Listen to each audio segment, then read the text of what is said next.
Friends, இது நம்ம சிகப்பு ரோஜா சேனல். இன்றைக்கி நம்ம வீட்டில் பிரியாணிக்கு பாய் வீட்டு ஸ்டைலில் கத்திரிக்காய் தொக்கு ஒன்று செய்ய போகிறோம். வாங்க எப்படி செய்யுதுன்னு பார்க்கலாம்.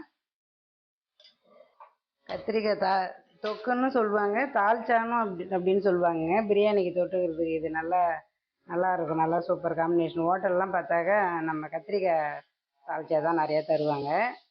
அந்த பாய் வீட்டு ஸ்டைலில் தான் இன்றைக்கி செய்ய போகிறோம். ஒரு 4லேருந்து 5 ஸ்பூன் எண்ணெய் ஊற்றிக்கலாம். இந்த கத்திரிக்காய் தால்ச்சா செய்கிறதுக்கு ஒரு 1/4 ஸ்பூன் ஜீரகம், மிளகு 1/4 ஸ்பூன், கொஞ்சமாக ஒரு பிஞ்சு வெந்தயம் எடுத்துருக்கேன். இது தாளிக்கிறதுக்காக வேண்டி. சின்ன வெங்காயம் 1, ஒரு சின்ன சைஸ் தக்காளி, ஒரு பச்சை மிளகா, இஞ்சி பூண்டு பேஸ்ட்டு கொஞ்சமாக வேர்க்கடலை, எள். நான் வீட்டில் இருந்ததுங்க இந்த எள், கருப்பு எள், அதனால் நான் இந்த எள் எடுத்துருக்கேன். நீங்கள் வெள்ளை எள் கடையில் கிடச்சிதுன்னா வெள்ளை எள் கூட வாங்கி நீங்கள் இதை பொடி அரைச்சி போடணும். இது ரெண்டையும் நான் அவன் செய்யக்குள்ளே காமிக்கிறேன். இதுதான் இதுக்கு தேவையான பொருள். இது கத்திரிக்காய் ஒரு 5லேருந்து 6 மீடியம் சைஸ் கத்திரிக்காய் எடுத்து இந்த மாதிரி கட் பண்ணி வச்சுருக்கேன். நீங்கள் முழு கத்திரிக்காய் வேணாலும் போட்டுக்கலாம்.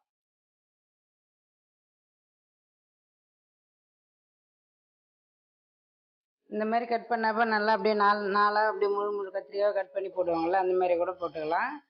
இப்போ எண்ணெய் நல்லா காஞ்சிடுது. மிளகு ஜீரகம் சேர்த்துக்கிறேன். ஒரு 1/4 ஸ்பூன் கடுகு சேர்த்துக்கலாம். கடுகு நல்லா பொரிஞ்சது. ஒரு இனம் கருவேப்பிலை, ஒரு பச்சை மிளகா சேர்த்துக்கிறேன். நல்லா கட் பண்ண வெங்காயம் சேர்த்துக்கலாம்.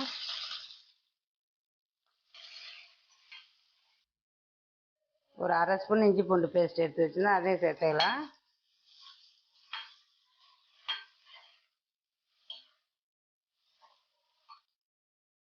கட் பண்ண தக்காளி சேர்த்துக்கிறேன். அது கூடவே அப்படியே நம்ம கட் பண்ண கத்திரிக்காயும் போட்டுடலாம்.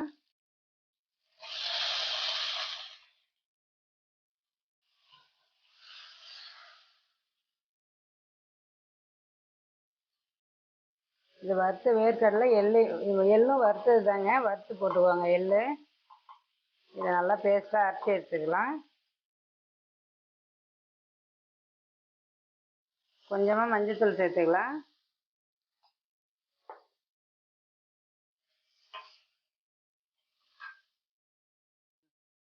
காரத்துக்கு வெறும் மிளகாத்தூள் ஒரு 3/4 ஸ்பூன் சேர்த்துக்கலாம். இந்த கத்திரிக்காய் வேகிறது கொஞ்சமாக தண்ணி ஊற்றிக்கலாம். இந்த கத்திரிக்காய் முழுகிற அளவுக்கு ஊற்றிக்குவாங்க. கொஞ்சம் எண்ணெயும் கொஞ்சம் அதிகமாக சேர்த்து செஞ்சால் தான் அந்த கத்திரிக்காய் தால்ச்சா நல்லா இருக்குங்க. கொஞ்சம் கூட சேர்த்துக்குவாங்க. இதுக்கு தேவையான அளவு உப்பு போட்டுக்கலாம்.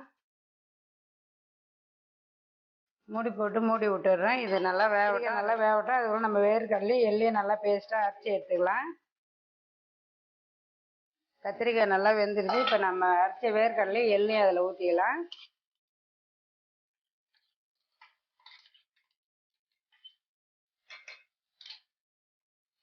இது ஒரு கொதி வரட்டும். நம்ம மூடி போட்டு மூடி விட்டுடலாம். கொஞ்சமாக லெமன் புழிஞ்சு விட்டுக்கலாம். புளிப்புக்கு கொஞ்சமாக லெமனு, அப்படி இல்லைன்னா கொஞ்சம் புளி கூட நம்ம சேர்த்துக்கலாங்க. இந்த வேர்க்கடலையும் எள்ளும் போடுறது முன்னாடி கொஞ்சமாக புளி கரைச்சி ஊற்றிக்குவாங்க. நான் லெமன் புழியறதுனால லாஸ்ட்டாக லெமன் புழிகிறேன். ஃபஸ்ட்லேயே புழிஞ்சிட்டா கசப்பாயிடுங்க, அதனால் நான் லாஸ்ட்டாக புழிஞ்சிக்கிறேன்.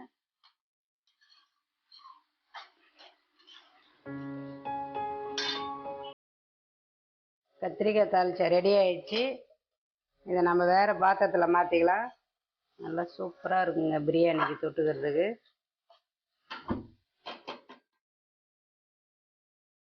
சூப்பராக டேஸ்டான பிரியாணிக்கு கத்திரிக்காய் தால்ச்சா ரெடி ஆயிடுச்சு. நீங்களும் அந்த மாதிரி ட்ரை பண்ணி பாருங்கள்.